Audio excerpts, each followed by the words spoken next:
Saudaraku, transfer Megawati Agnes Pertiwi ke Jakarta Bin pada Proliga 2024 menghadirkan sejumlah sorotan, termasuk perpaduan besaran gaji pevoli Proliga dan Liga Voli Korea Selatan.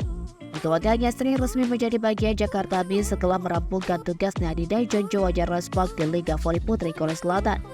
Ligatron julukan Megawati sukses mengukir sensasi di Liga Voli Korea dengan membawa Respark finish di posisi 3. Sekaligus mengakhiri penantian selama 7 tahun Respark untuk lolos ke babak playoff. Jakarta Bin bukannya tanpa target di Proliga 2024. Mereka dipastikan mematok title juara melihat bagaimana deretan amunisi kelas Wahid yang didatangkan. Selain Megawati Agnesri, ada Wildan Fadila Sugandi, Arneta Putri Amelian, hingga Radri Wulandari diboyong oleh tim besutan Bin tersebut.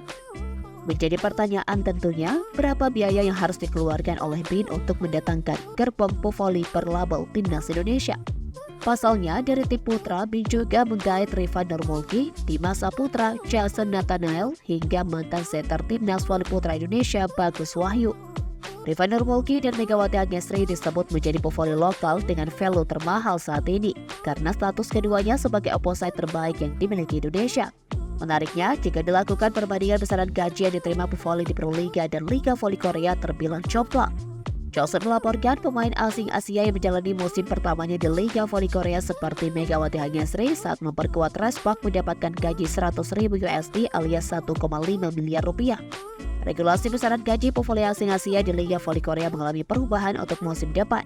Bagi pevoli asing Asia yang menjalani musim keduanya di V-League, maka gaji yang diterima naik menjadi 150.000 USD alias 2,3 miliar rupiah. Sedangkan untuk pemain asing Asia yang menjalani debut dipatok memperoleh bayaran per musimnya ialah 1,8 miliar rupiah. Angka ini belum mengarah kepada deretan pevoli Wahid seperti Lee Soyoung yang per musimnya memiliki gaji 7,6 miliar rupiah. Bahkan itu belum kategori nominal tertinggi untuk sektor putri.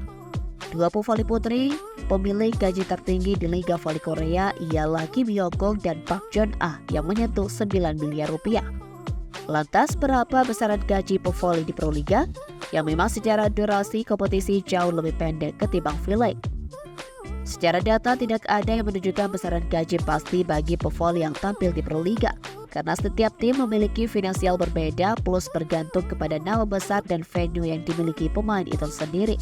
Tribunnews pernah menghubungi Aryo Satrio Prakoso, pemilik Aspagensi yang menjembatani transfer Fahri Septian Putratama ke SKV Montana di Liga Bulgaria. Dia mengatakan besaran gaji pevoli di Proliga tidak berbeda jauh dengan Liga Voli Bulgaria. Merujuk kepada data tersebut, jika dilakukan perbandingan, kesenjangannya gaji Proliga dan Liga Voli Korea terpaut jauh. Hanya saja Federasi Bola Voli Korea atau POVO memang memiliki regulasi yang sudah tersusun rapi soal berapa besaran gaji yang diberikan oleh masing-masing tim kepada pevolinya.